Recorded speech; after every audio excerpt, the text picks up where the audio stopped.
Chers entrepreneurs, dans cette troisième vidéo de la série de formation sur comment mieux gérer les ressources humaines de son entreprise, nous parlerons des principes pour prévenir et gérer les difficultés du personnel. Nous allons aborder dans cette vidéo de façon successive les difficultés d'ordre social et comment gérer les conflits du personnel. Vous savez, dans une entreprise, nous avons une multitude de personnalités avec leurs défauts, leurs qualités et différentes situations. Il est donc courant de constater au niveau des employés des difficultés d'ordre social, à savoir des difficultés financières, des difficultés de santé, des difficultés familiales. Mais si ces difficultés-là ne sont pas vite détectées et résolues à temps, elles ont un impact sur la productivité et les résultats de l'entreprise. La vraie question qui se pose est de savoir comment identifier chez un employé qu'il est en difficulté et comment l'aider à résoudre cette difficulté-là. Pour identifier chez un personnel donné qu'il est en situation de difficulté, la charge revient au promoteur. Il doit pouvoir développer un sens d'observation très poussé pour observer des changements d'ordre comportemental chez ses employés. Systématiser des discussions courtoises avec ses employés, ce de façon fréquente et périodique. Désigner un délégué des employés, car tout le monde ne s'exprime pas en public ou n'a pas la facilité d'aller vers le promoteur pour poser ses problèmes. Il préfère passer par le délégué. Mais si par ces 3 points, on arrive à déterminer chez un employé qu'il est en difficulté, comment l'aider donc à résoudre cette situation? Cela revient toujours au promoteur. Il doit pouvoir appeler l'employé en situation, discuter avec lui pour confirmer et identifier les causes de la difficulté. Pour cela, il doit pouvoir le mettre en confiance, lui promettre et tenir la promesse selon laquelle tout ce qui sera dit dans son bureau ne sortira pas. Il doit demander son accord pour pouvoir l'aider à gérer la difficulté et lui poser des questions pour pouvoir mieux cerner et définir la situation. Deuxièmement, il doit pouvoir l'aider à appréhender différents types de solutions par rapport à la situation. Pour faire ce choix, il peut le référer vers d'autres personnes ressources pour lui donner beaucoup plus de conseils, ou lui-même en tant que promoteur peut sortir, aller vers d'autres personnes ressources, poser la situation et avoir des conseils, revenir en entreprise et conseiller son employé. Enfin, il doit pouvoir assurer le suivi de résolution et post-résolution du problème. Nous allons maintenant, dans cette deuxième partie de notre vidéo, parler de comment gérer les conflits entre les employés. Le conflit sur un lieu de travail n'est qu'un désaccord entre deux ou plusieurs parties d'une entreprise qui résulte des événements néfastes de l'environnement de l'entreprise et qui surviennent de manière répétitive. Il existe plusieurs sources de conflits au sein d'une structure. Alors, quelles sont ces sources-là? Nous allons parler aujourd'hui des malentendus, de manque de clarté dans les rôles et les responsabilités, des différences de personnalité, des compétitions à outrance et l'inexistence d'un code de conduite. Prenons le cas des malentendus.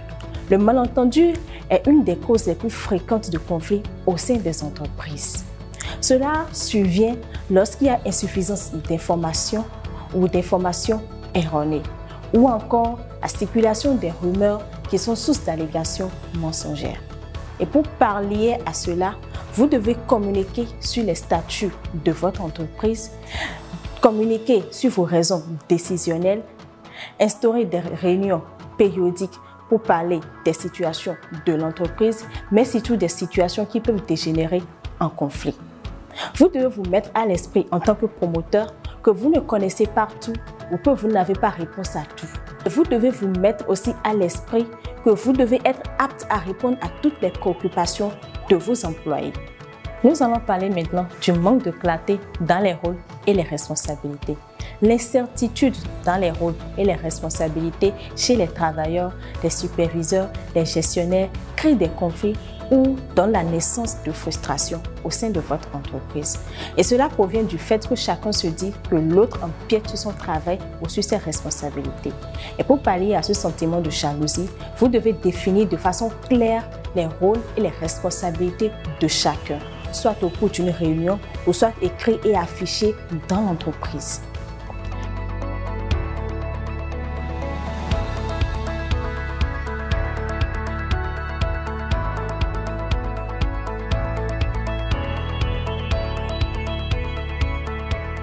Parlons maintenant de différences de personnalité. À chacun sa personnalité. Nous avons des personnes qui sont ouvertes et amusantes et d'autres qui sont réservées et distants. Mais si un employé n'arrive pas à cerner cette différence de personnalité, cela devient automatiquement une source de conflit.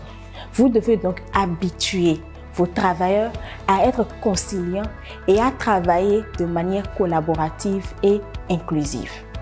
Parlons des compétitions à outrance.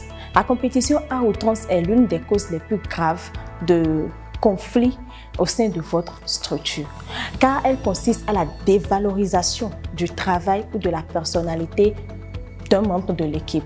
Il n'y a rien de plus frustrant de voir son travail dévalorisé ou sa personne dévalorisée au sein d'une équipe. Et si vous ne trouvez pas des stratégies pour pallier à cela, vous allez voir très vite votre équipe très basse en motivation et en performance. Parlons de la dernière cause qui est l'inexistence de code de conduite. Gérer une entreprise dans le contexte d'absence de code de conduite revient à un marché de l'homme. Chacun vient imposer sa loi, sa manière de faire. Et cela rapidement conduit à la gestion de beaucoup de situations conflictuelles. Et pour pallier à cela, vous devez rédiger un code de conduite de votre entreprise qui doit être respecté par tous, y compris vous, le promoteur.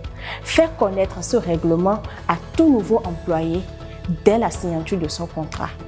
Et enfin, vous devez faire un rappel périodique de ces règlements 2 fois par an si possible, sous forme de relecture et signé sous la mention « lui est approuvé ».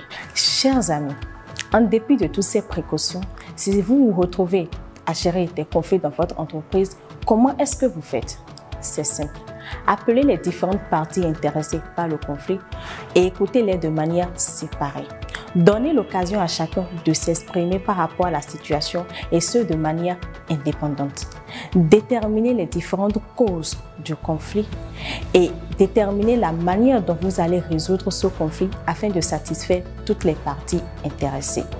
Par exemple, 2 personnes n'arrivent pas à se supporter pour travailler. Vous pouvez affecter une à une autre équipe de travail ou reporter l'autre à une autre période de travail. Ensuite, vous devez assurer le suivi de résolution du conflit et vous assurer que la cause est totalement éliminée et qu'elle ne pourrait plus revenir. Et pour finir, vous devez tirer leçon de cette situation pour améliorer les procédés de résolution de conflits au sein de votre entreprise.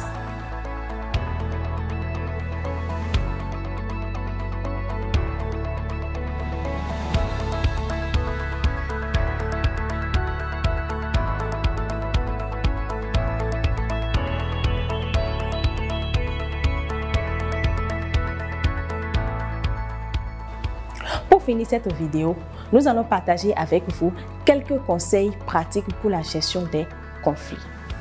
Le premier conseil, c'est de réagir sans attendre, car le premier ennemi du conflit, c'est l'attente.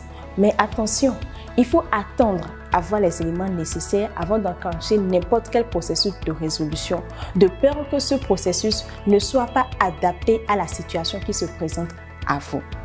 Vous devez garder votre calme.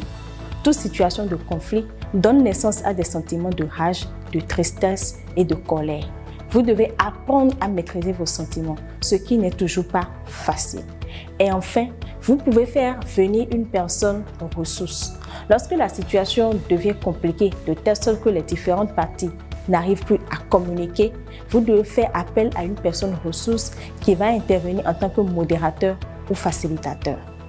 Chers amis, à très bientôt pour la 4e vidéo qui nous parlera de comment formaliser les relations de travail et rendre transparente la gestion du personnel.